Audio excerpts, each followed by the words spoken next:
함께하는 말씀 새생명교회 거루승 목사입니다. 다윗이 그 아이를 위하여 하나님께 간구하되 다윗이 금식하고 안에 들어가서 밤새도록 땅에 엎드렸으니 그 집의 늙은 자들이 그 곁에 서서 다윗을 땅에서 일으키려 하되 왕이 듣지 아니하고 그들과 더불어 먹지도 아니하더라. 이래 만에 그 아이가 죽으니라. 그러나 다윗의 신하들이 아이가 죽은 것을 왕에게 아뢰기를 두려워하니 이는 그들이 말하기를 아이가 살았을 때에 우리가 그에게 말하여도 왕이 그 말을 듣지 아니하셨나니 어떻게 그 아이가 죽은 것을 그에게 아뢰 수 있으랴. 왕이 상심하시리로다. 다윗이 그의 신하들이 서로 수군거리는 것을 보고 그 아이가 죽은 줄을 다윗이 깨닫고 그의 신하들에게 묻되 아이가 죽었느냐? 죽었나이다 하는지라. 다윗이 땅에서 일어나 몸을 씻고 기름을 바르고 의복을 갈아입고 여호와의 전에 들어가서 경배하고 왕궁으로 돌아와 명령하여 음식을 그 앞에 차리게 하고 먹은지라. 그의 신하들이 그에게 이르되 아이가 살았을 때에는 그를 위하여 금식하고 우시더니 죽은 후에는 일어나서 잡수시니 이 일이 어찌 됨이니까. 아이가 살았을 때 내가 금식하고 운 것은 혹시 여호와께서 나를 불쌍히 여기사 아이를 살려주실는지 누가 알까 생각함이거니와 지금은 죽었으니 내가 어찌 금식하랴. 내가 다시 돌아오게 할 수 있느냐? 나는 그에게로 가려니와 그는 내게로 돌아오지 아니하리라.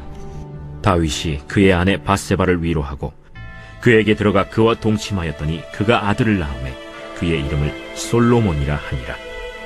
여호와께서 그를 사랑하사 선지자 나단을 보내 그의 이름을 여디디아라 하시니 이는 여호와께서 사랑하셨기 때문이더라.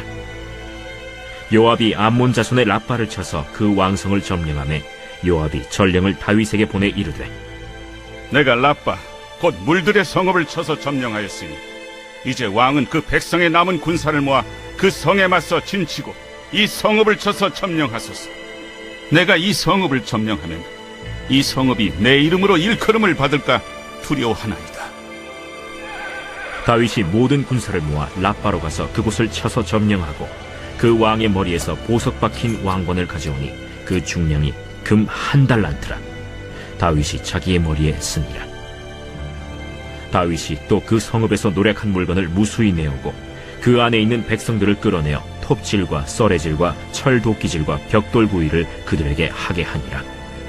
암몬 자손의 모든 성읍을 이같이 하고 다윗과 모든 백성이 예루살렘으로 돌아가니라.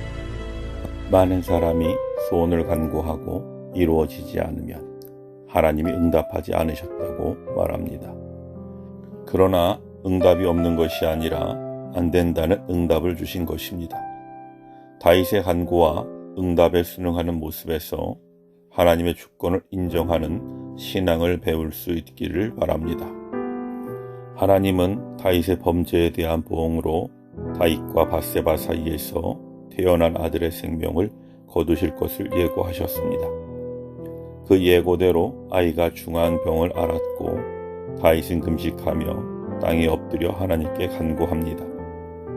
아이를 살려주시기를 간구한 것입니다. 하나님은 이미 그 아이의 죽음을 선언하셨지만 다윗은 혹시나 자신의 기도를 들으시고 뜻을 돌이키실지 모른다는 생각으로 간절하게 하나님께 부르짖은 것입니다. 얼마나 간절하게 기도했는지 신하들이 다윗을 걱정해서 아이의 죽음을 알리지도 못할 정도였습니다. 다윗의 모습은 하나님의 뜻이 아닌 줄 알면서도 자신의 소원을 아랠 수밖에 없는 사람의 마음을 보여줍니다. 이는 예수님이 십자가의 고난을 앞둔 상태에서 그 잔을 마시지 않을 수 없겠느냐고 간구하신 것과 비슷합니다.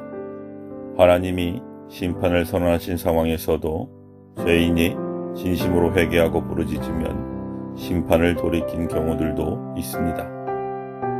아합 왕이 하나님의 심판 예언을 듣고 하나님 앞에 견비하게 행했을 때 심판이 미루어지기도 했습니다. 그러나 하나님은 다윗의 이 기도에 안 된다고 응답하셨습니다. 말씀하신 대로 아이의 생명을 거두신 것입니다. 그렇지만 다윗의 간절한 기도가 무의미한 것은 아닙니다. 그의 바람이 이루어지지 않았지만 그의 기도는 아이의 생명이 하나님의 주권에 속했음을 인정하는 것이었기 때문입니다. 성도는 모든 일에 하나님의 주권을 인정하면서 하나님께 기도하기를 쉬지 말아야 합니다. 다윗이 아이를 살려달라고 간구했으나 하나님은 아이의 생명을 거두셨습니다. 신하들은 다윗이 크게 상심할 것을 우려해 아이의 죽음을 알리기를 주저했지만 다윗은 눈치로 아이가 죽은 것을 깨닫고는 밥을 먹고 일상으로 돌아옵니다. 일반적으로 사람들은 아이가 죽고 나면 더 좌절하고 낙심합니다. 그러나 다윗은 아이가 죽기 전에는 금식하며 슬퍼하다가 죽은 다음에는 오히려 평안한 모습을 보였습니다. 이를 이상히 여긴 신하들의 질문에 다윗은 하나님이 이미 아이의 생명을 거두신 상황에서 금식할 이유가 없다고 답합니다. 다윗의 이러한 자세는 철저하게 하나님의 주권을 인정하는 바른 신앙의 자세입니다. 사람들은 자신의 마음이 역사의 중심인 것처럼 슬퍼하거나 기뻐하지만 다윗의 역사의 중심축이 하나님이시므로 이미 하나님이 행하신 일에 대해서는 믿음으로 받아들였던 것입니다. 다윗은 자신의 감정에 의해 움직이지 않고 하나님의 말씀을 근거로 감정을 다스릴 줄 알았습니다. 어찌 보면 인간적으로 보일 수도 있지만 철저히 진리의 말씀을 모든 행동의 원리로 삼는 바른 신앙의 자세입니다. 다윗도 연약한 인간이기에 때로는 하나님의 법을 떠나 범죄할 때도 있었지만 하나님의 주권을 철저히 인정하고 순종하는 자세를 곧 회복했습니다. 하나님은 당신의 주권을 인정하는 다윗의 길을 형통케 하셨습니다. 그러므로 성도는 모든 일에서 하나님의 주권을 인정하고 하나님이 행하시는 일에 순종하며 그의 역사의 도구로 쓰임받는 삶으로 형통케 하시는 하나님의 복을 받아 누려야 합니다.